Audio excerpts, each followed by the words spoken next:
Yes, you. Welcome to the You're Not Getting Any Younger podcast, a podcast for people who want to disrupt their lives for a good reason, to make it count. I'm your host, Jen Glantz, and every week I'll drop a new episode with stories from real people just like you, who woke up one morning and decided to make big changes, starting with small things. We'll cover topics like entrepreneurship, love, failure, and self-care. Hey, you're not getting any younger, so let's make this an adventure. Ready?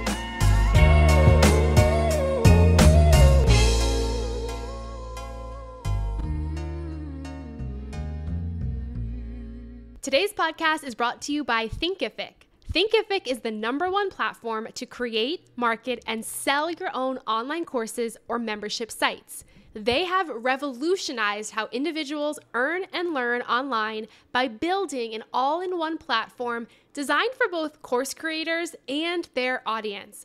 Try Thinkific for free today at try.thinkific.com/Jen Glantz. That's try.thinkific.com/Jen Glantz. You are going to love it. Hey, any youngers, it's me, your host, Jen Glantz, back with another episode of the You're Not Getting Any Younger podcast, coming at you from Florida. If I sound different, it's because I'm recording this in my parents' house, in their closet. I don't have any of my podcasting gear. I've been here for about 3 weeks.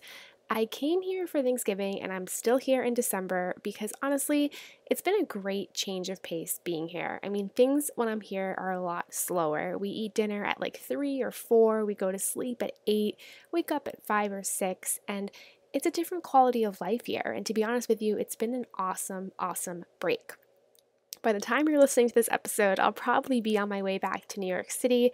And I'm a bit bummed about that, not because I don't like New York, but because I'm the kind of person that when I leave a place, a city, a person, a thing behind, I feel really nostalgic about it. I feel sad about it for quite a lot of time. I mean, there's some of you who can go away, who can visit a person and leave and feel okay.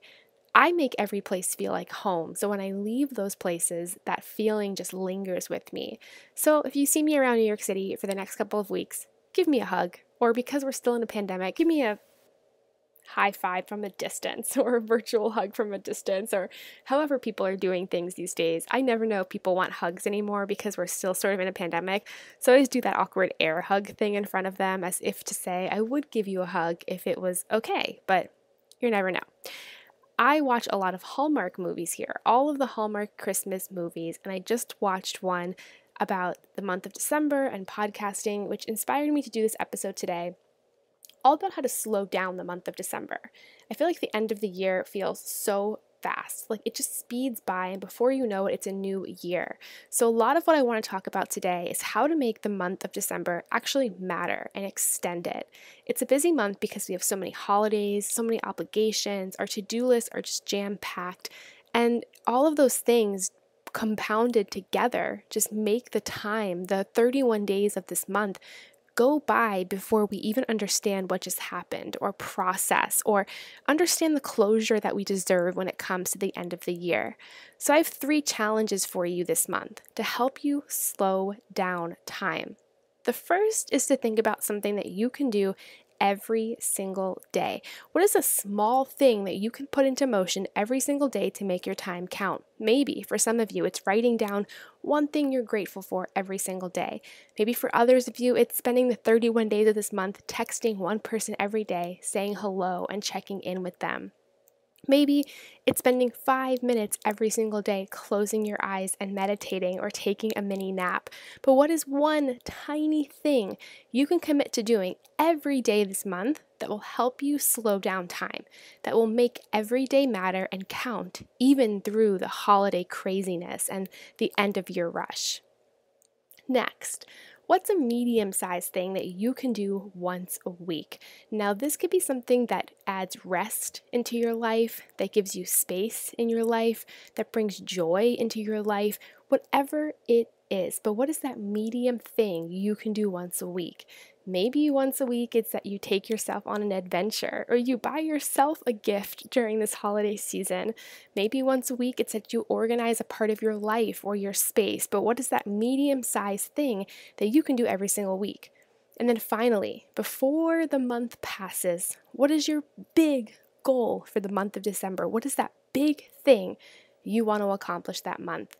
Maybe it's that you want to set goals for next year, or you want to make closure for this year, or there's something lingering that you haven't started that you want to start before the end of the month. Choose something big that you want to do by the end of the month.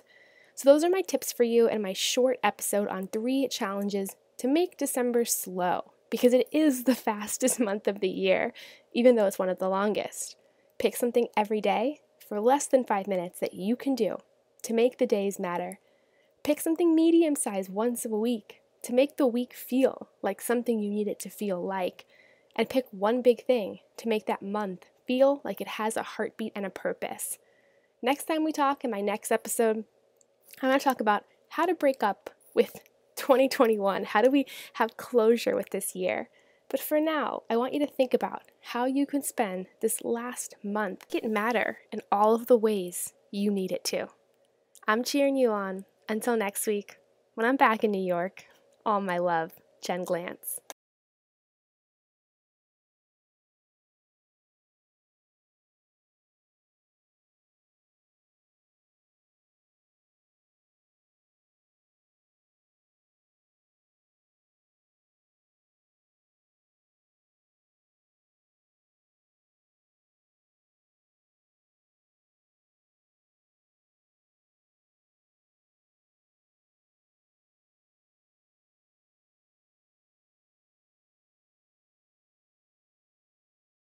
Make it matter in all of the ways you need it to.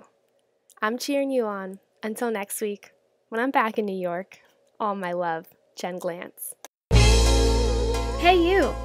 Thank you for listening to the You're Not Getting Any Younger podcast. There are hundreds of thousands of pods out there, so thank you for listening to this one. You can find the show notes for this week's episode up on our website, anyyounger.com. Subscribe, rate, and review the You're Not Getting Any Younger podcast on iTunes so that other ears around the world can listen too.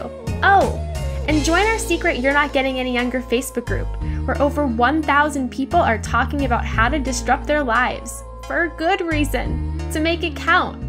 Until next week, all my love, Jen Glantz.